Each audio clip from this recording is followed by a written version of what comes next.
నమస్తే BCN news కి స్వాగతం. నా పేరు నీలిమ. ముందుగా ముఖ్యాంశాలు. లో ఆరితేరాలని రివర్స్ పాలనతో రాష్ట్రాన్ని నాశనం చేశారని టీడీపీ అధినేత చంద్రబాబు ధ్వజమెత్తారు. బాపట్ల జిల్లా రేపల్లిలో నిర్వహించిన ప్రజాగళం బహిరంగ సభలో ఆయన మాట్లాడుతూ వైసీపీ ప్రభుత్వ హయాంలో జగన్, విజయసాయిరెడ్డి, సజ్జల, సుబ్బారెడ్డి, పెద్దిరెడ్డి బాగుపడ్డారని ఎద్దేవా చేశారు. ఒక్క ఛాన్స్ అని వచ్చిన జగన్ ప్రజలను మోసం చేశారని మండిపడ్డారు. పదవిని బాధ్యతగా తీసుకుని తాను పనిచేస్తే జగన్ సొంత వ్యాపారాలకు అధికారాన్ని వాడుకున్నారని దుయ్యబట్టారు. పోలవరం ప్రాజెక్టును గోదావరిలో కలిపేశారని, జగన్ వచ్చాక అమరావతిని నాశనం చేశారని అన్నారు. అన్ని రంగాలను పూర్తిగా ధ్వంసం చేశారని, తుఫాను బాధితులను వైసీపీ ప్రభుత్వం పట్టించుకోలేదని, కాలువల నిర్వహణ కూడా చేయకుండా పంటలను ముంచేశారని అన్నారు. జగన్మోహన్ రెడ్డి చెప్తున్నాడు, మీరు తాగుతా ఉంటారు కాబట్టి నేను మద్యపాన నిషేధం పెట్టాను కాబట్టి నేను రేట్లు పెంచుకుంటూ పోతాను, మీరు తాగడం మానేయండి అని చెప్పే పరిస్థితికి వచ్చాడు. ఇంకొక విషయం చూడండి, పదే పదే తప్పులు చెప్తున్నాడు. 99% ఇచ్చిన హామీలు నెరవేర్చాడంట. నెరవేర్చారా తమ్ముళ్ళు? పాస్ అయ్యాడా అని మిమ్మల్ని అడుగుతున్నా. నువ్వు నెరవేర్చింది గుండు సున్నా అవునా కాదా అని అడుగుతున్నా. కరెంటు ఛార్జీలు పెంచనన్నావు, పెంచావా లేదా అని అడుగుతున్నా. మద్యపాన నిషేధం అన్నావు, చేశావా అని అడుగుతున్నా. మద్యపాన నిషేధం చేసిన తర్వాతనే ఓటు అడుగుతానని చెప్పావా లేదా అని అడుగుతున్నా. ఎన్ని మాట్లాడితే ఆ నాలుక ఏమాత్రం మడతే లేదు. చెప్పిన అబద్ధాలు చెప్పకుండా చెప్పడంలో దిట్ట ఈ సైకో జగన్మోహన్ రెడ్డి, అవునా కాదా అని మిమ్మల్ని అందరిని అడుగుతున్నా. ఇంకో పక్క నేను అడుగుతున్నా మిమ్మల్ని అందరినీ, 1000 రూపాయలు ఇసుక ఒకప్పుడు ట్రాక్టరు, ఇప్పుడు ఎంత తమ్ముళ్ళు? 5000, 6000 అవునా కాదా? ఎవడికి పోతుంది ఈ డబ్బులంతా? మొత్తం జగన్ రెడ్డికి అవునా కాదా? నీతివంతమైన పాలన ఇస్తున్నా అంట. నీతి చెప్పుకోవడానికి కూడా సిగ్గు కూడా లేకుండా మాట్లాడుతున్నాడు.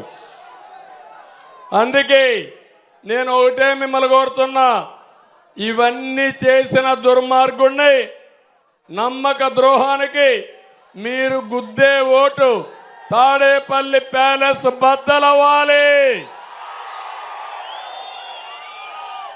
సిద్ధంగా ఉన్నారా అని మిమ్మల్ని అడుగుతున్నా. సామాజిక న్యాయాన్ని గురించి మాట్లాడుతున్నాడు ఈ ముఖ్యమంత్రి. నేను ఒకటే చెప్తున్నా, బీసీలకు 30 పథకాలు రద్దు చేశాడు, ఎస్సీలకు 27 పథకాలు రద్దు చేశాడు, కాపు కార్పొరేషన్కి 10,000 కోట్లు ఖర్చు పెడతానని 10 కోట్లు కూడా ఖర్చు పెట్టలేదు. మా ముస్లిం సోదరులకి రంజాన్ తోఫా ఇవ్వలేదు, మీకు దుల్హాన్ ఇవ్వలేదు, మీకు మౌజములకి ఇమాములకి ఆండ్రోర్యం ఇవ్వలేదు 6 నెలల నుంచి. ఏదైనా మైనారిటీలకు న్యాయం చేశామంటే, ముస్లింలకు న్యాయం చేశామంటే అది ఒక్క తెలుగుదేశం పార్టీనే చేశాం. అవునా కాదా తమ్ముళ్ళు? ఆలోచించండి. నెల్లూరు జిల్లా మనుబోలు మండలంలో మంత్రి కాకాని గోవర్ధన్ రెడ్డి ఎన్నికల ప్రచారం నిర్వహించారు. కాగితలపూరు, పిడూరు ప్రాంతాల్లో స్థానికులతో మాట్లాడారు. వైసీపీ పాలనలో రైతుల కోసం ఎన్నో సంక్షేమ పథకాలను ప్రవేశపెట్టారని చెప్పారు. గతంలో సోమిరెడ్డి ధాన్యం విషయంలో లాలూచీ పడ్డారని చెప్పారు. గత ఎన్నికలతో పోలిస్తే ఈ ఎన్నికలకి ప్రజల నుంచి విశేషమైనటువంటి స్పందన. ప్రజలు ఈరోజు బ్రహ్మరథం పట్టేటువంటి పరిస్థితి ఏర్పడింది.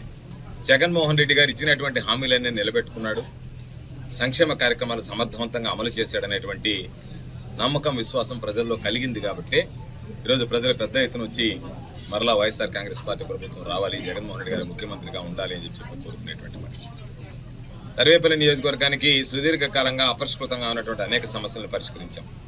ఈరోజు పాపం తెలుగుదేశం వాళ్ళు ప్రచారానికి వెళ్లే అవాక్కయ్యేటువంటి పరిస్థితి.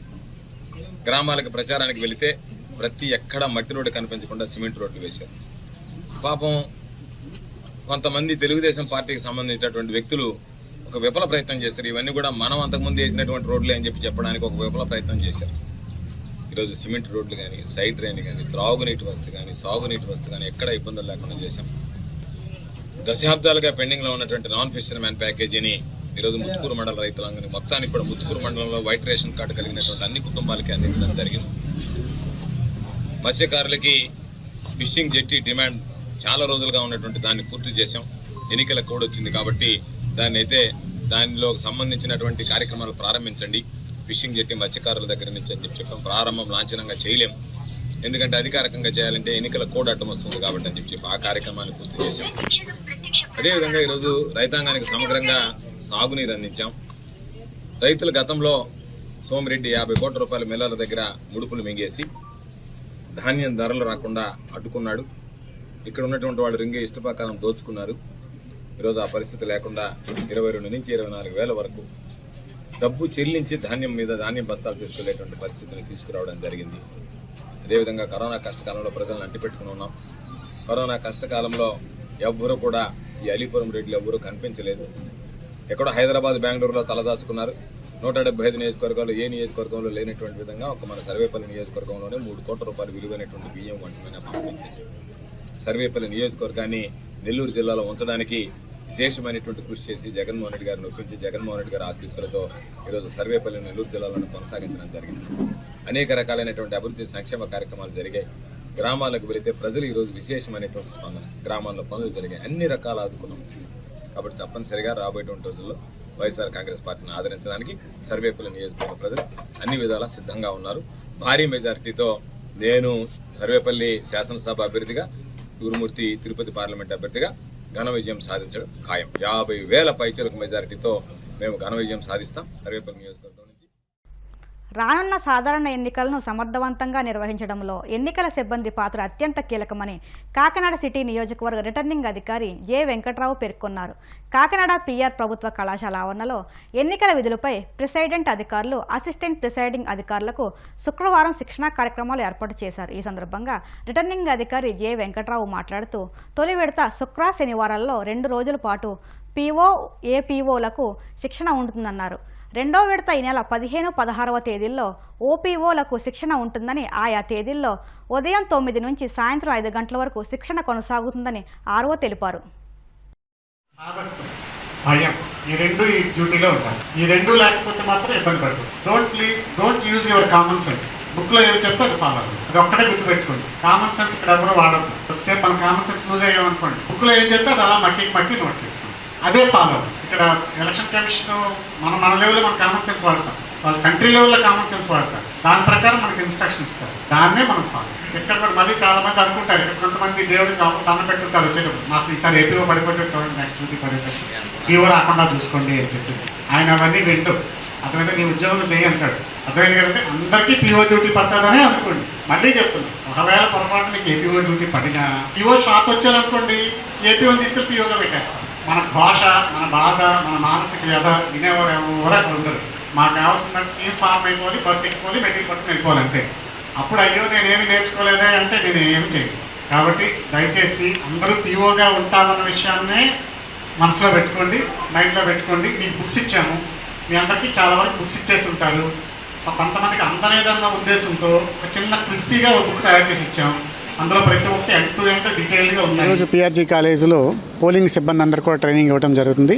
ఈ శిక్షణా కార్యక్రమాలు ఈరోజు, రేపు 15, 16 తారీఖుల్లో కూడా ఉంటాయి. సుమారుగా 3,300 మందికి ఈ శిక్షణ కార్యక్రమాలు జరుగుతున్నాయి. వారికి ఈ శిక్షణలో పోలింగ్ సిబ్బంది యొక్క విధులు, ఈవీఎం, వీవీప్యాట్ల తాలూకా వాటి నిర్వహణ ఏ విధంగా చేయాలి, వివిధ సాంకేతికమైన అంశాలు, చట్టపరమైన అంశాలు, వాటి అన్నింటి మీద కూడా వారికి పూర్తిగా శిక్షణ ఇవ్వడం జరుగుతుంది. దీనిలో సుమారు 30 మంది శిక్షణ ఇచ్చే వాళ్ళని కూడా పెట్టడం జరిగింది.